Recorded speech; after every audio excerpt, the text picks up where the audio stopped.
Hello, fourth standard. I am welcoming you in maths lecture. Now we are going to start our lecture number 8 in second chapter. Okay. Look at this. In previous lecture we have discussed all of this and I have gave you it at your self. मतलब मैंने आपको बताया था कि भाई ये आपको अपने आप फिलअप करना है. फिर यहाँ पर हमने जुम्पा की हाइट को कैसे डिवाइड करके करते हैं वो सिखाया था. चलो आज आगे पढ़ते हैं. इमेजिन मतलब आपको सोचना है. Could that person pass through the door of your classroom without bending? मतलब ये जो इतना लंबा आदमी है 272 सेंटीमीटर का, तो वो अपने आप को बेंड किए बगैर आपके क्लासरूम के डोर में से निकल सकता है. तो भाई इतना लंबा आदमी तो नहीं निकल सकता है, तो यहाँ पर नो डाल देंगे. Will his head touch the roof of your house if he stand straight? अगर वो सीधा खड़ा रहे तो क्या वो आपके घर की छत को टच कर सकता है? तो क्या हाँ भाई कर सकता है. चलो now next. The long and short of your family. तो ये भी आपको अपने आप करना है क्योंकि मैं इसमें हेल्प नहीं कर सकती हूँ. Who is the tallest in your family. मतलब आपकी फैमिली में सबसे लंबा कौन है. मैंने यहाँ पे फादर का नाम लिखा है. आपके घर में जो भी हो आप उसका नाम लिख सकते हो. Who is the shortest in your family. तो आपकी फैमिली में सबसे हाइट में छोटा कौन है. अगर आपके फादर और आपकी मदर तीन ही रहते हो तो शायद आपकी मदर या आप खुद छोटे आप खुद छोटे होगे क्योंकि मदर तो आपसे लंबी होती है. या अगर आपके यंगर भाई बहन है मतलब आपका छोटा भाई या बहन, तो यहाँ पे मैंने यंगर ब्रदर और सिस्टर जो भी है उसका नाम लिख दो. What is the difference between their height. मतलब उन दोनों की हाइट में कितना डिफरेंस है. उन दोनों मतलब कितना कि जो सबसे फैमिली में लंबा है उसकी हाइट लो सेंटीमीटर में, फिर जो सबसे छोटा है हाइट में उसकी हाइट नापो और उन दोनों को माइनस करो, उसका डिफरेंट लो, फिर उसकी हाइट कितनी होती है वो आपको यहाँ पर लिखना है. मैंने ऐसे ही 60 सेंटीमीटर लिख दिया है. ठीक है, तो ये आपको खुद करनी है एक्सरसाइज और ज़रूर करनी है. हाँ, स्केल लेके देखो. ये मैं वापस आपको से स्केल दिखा रही हूँ. ये मेरे पास छोटी वाली स्केल है. आप बड़ी वाली स्केल लोगे तो आसानी से हो जाएगा. इसमें मेज़र कैसे करना है, मेरे पास एक बड़ी स्केल है वो भी मैं आपको दिखा रही हूँ. ये देखो, ये बड़ी वाली स्केल है. देखो यहाँ पर इसमें एक साइड छोटे छोटे नंबर्स हैं और एक साइड बड़े बड़े. यहाँ पे मैं आपको करीब से दिखा रही हूँ. ये देखो, ये हाइट है वो सेंटीमीटर में यहाँ पे दिखती है ना CM. ये देखो यहाँ पर लिखा है CM लिखा है, ये सेंटीमीटर में है. तो इस साइड से आपको हाइट मेज़र करनी है. लेकिन यहाँ देखो ये जीरो दिखता है. ये जीरो का फर्स्ट जो स्केल है यहाँ से मेजरिंग शुरू करनी है. यहाँ से मत करना, ये गलत है. ये जीरो जहाँ से स्टार्ट होता है वहाँ से मेज़र करना है स्टार्ट. और यहाँ लास्ट में ख़त्म कहाँ होता है तो कि 30 पर. मेरी स्केल 30 पर ख़त्म होती है, बाद में थोड़ी जगह है. तो यहाँ तक नहीं मेज़र करना है, इसके एंड तक 30 तक ही मेज़र करना है. ऐसे एक बड़ी वाली स्केल से आप अपने फादर की हाइट मेज़र कर सकते हो.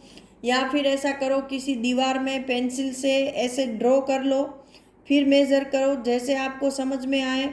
या आपके पेरेंट की हेल्प भी ले सकते हो. फिर फादर की हाइट मेज़र करो ऐसे सेंटीमीटर में. फिर आपके छोटे भाई बहन हैं उनकी मेज़र करो. फिर दोनों को डिफरेंस लिखो यहाँ पर, जैसे मैंने पहले भी आपको समझाया था.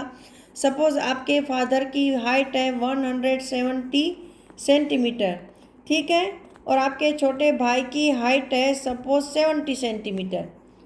तो इन दोनों को लेस करेंगे तो 100 सेंटीमीटर उनका डिफरेंस आएगा। ठीक है, तो ऐसे वो डिफरेंस आपको यहाँ पर ये बुक में लिखना है। अभी आई बात समझ में? तो चलो हम आगे की एक्सरसाइज करते हैं।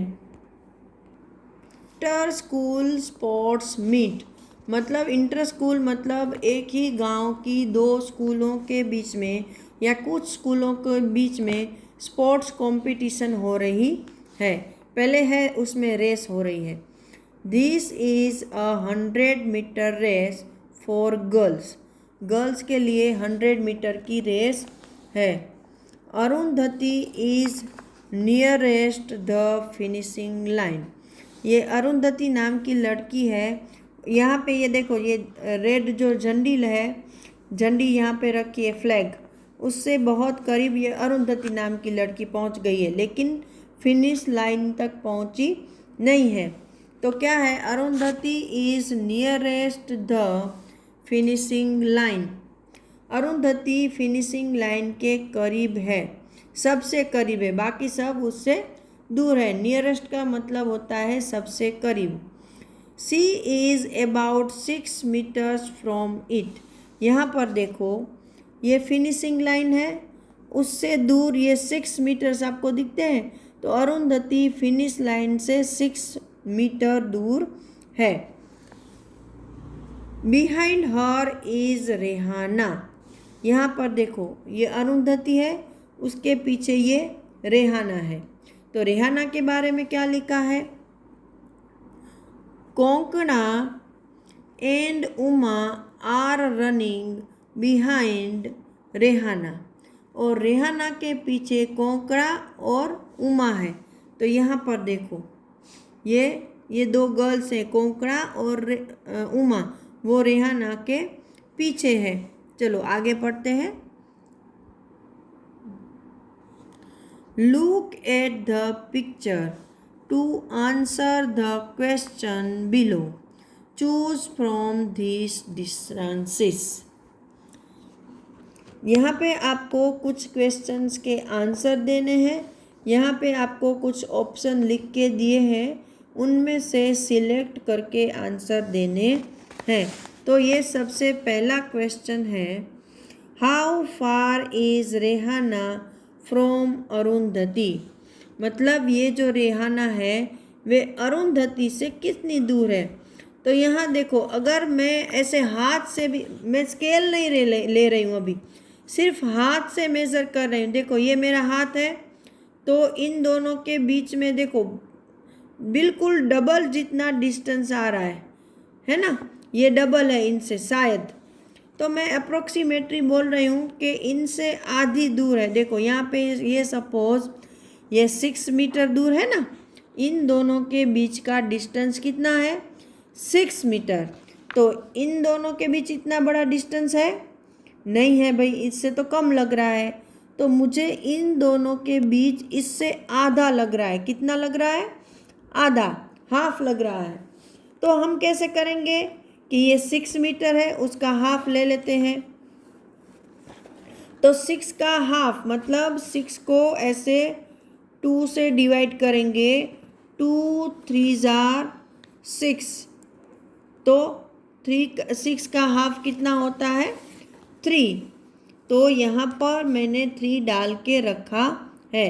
फिर how far ahead is Rehana from Konkona and Uma, यहाँ देखो ये रेहाना है, वो कोंकणा और उमा से कितनी आगे है या दूर है, ये पूछा है। तो ये देखो ये डिस्टेंस, ये वाला ऐसे हाथ से देख लेना तो भी पता चलता है। ये देखो बिल्कुल एग्जैक्ट आ रहा है, तो ये 6 मीटर हो सकता है। तो इसमें आपको 6 दिया है। यहाँ पर देखो ऑप्शन में आपको 6 का ऑप्शन दिया है, तो मैं यहाँ पे डाल रही हूँ 6। फिर तीसरा सी क्वेश्चन है, how far are Konkona and Uma from the finishing line. यहाँ पर देखो ये कोंकणा और उमा है, वो सबसे लास्ट में है, ठीक है। तो ये फिनिशिंग लाइन है। तो ये फिनिशिंग लाइन से ये दोनों कितने दूर है, तो हम क्या करेंगे, ये डिस्टेंस प्लस ये डिस्टेंस प्लस ये डिस्टेंस करेंगे तो हमको मिल जाएगा टोटल डिस्टेंस। तो चलो करते हैं। सबसे पहले ये डिस्टेंस आपको पता है कि वो 6 मीटर है, तो मैं यहाँ लिख रही हूँ 6 मीटर। फिर इन दोनों के बीच में कितना था, मैंने बोला था 3 हाफ है, तो प्लस 3 मीटर। फिर इन दोनों के बीच वापस कितना है, तो कि वो मैंने बताया था एग्जैक्ट इतना मतलब 6, तो प्लस वापस 6 मीटर करते हैं। तो इन सब को जब हम मिलाएंगे तो 6 + 3 कितने होते हैं, 9 हुए। देखो अगर आपको ऐसे जल्दी जल्दी नहीं आता है तो 6 को माइंड में रखो और आपकी ये जो उंगली है उसको 3 काउंट करो, ये 1 2 3। तो 6 के बाद काउंटिंग, क्योंकि हमने 6 को माइंड में रखा है, तो 6 के बाद 7 8 9, इन दोनों का सम कितना हुआ, तो के 9। चलो अभी 9 को आप माइंड में रखोगे और ये 6 को उंगलियों पे काउंट करोगे, तो इसके लिए मुझे 2 उंगलियां लेनी पड़ेंगी। तो ये 1 2 3 4 5 6 मुझे यहाँ तक काउंट करना पड़ेगा। अभी मेरे माइंड में कितना नंबर है, 9 है ना, तो 9 उसके बाद मैं काउंट करती हूँ 10 11 12 13 14 15, कितना हुआ 15, तो इनका सम आएगा 15। या फिर आपको जैसे मैंने लाइंस ड्रॉ करके बताया था, ये 1 2 3 4 5 6, लेकिन ये बहुत बड़ी प्रोसीजर है, इससे अच्छा है ये माइंड और हैंड वाला प्रोसीजर आप सीख लो, वो आपके लिए बहुत आसान रहेगा। वापस बता रही हूँ, पहले 6 को माइंड में रखो, 3 को उंगलियों पे रखो, फिर 6 से आगे काउंटिंग शुरू करो, फिर इन दोनों का सम 9 हुआ तो 9 को माइंड में रखो, 6 को उंगलियों पे काउंट करो और टोटल नंबर लेके आओ। तो यहाँ पर मैंने यहाँ लिखा 15। तो इस लेक्चर में इतना ही, अगले लेक्चर में वापस हम आगे डिस्कस करेंगे। तब तक के लिए हैव अ नाइस डे।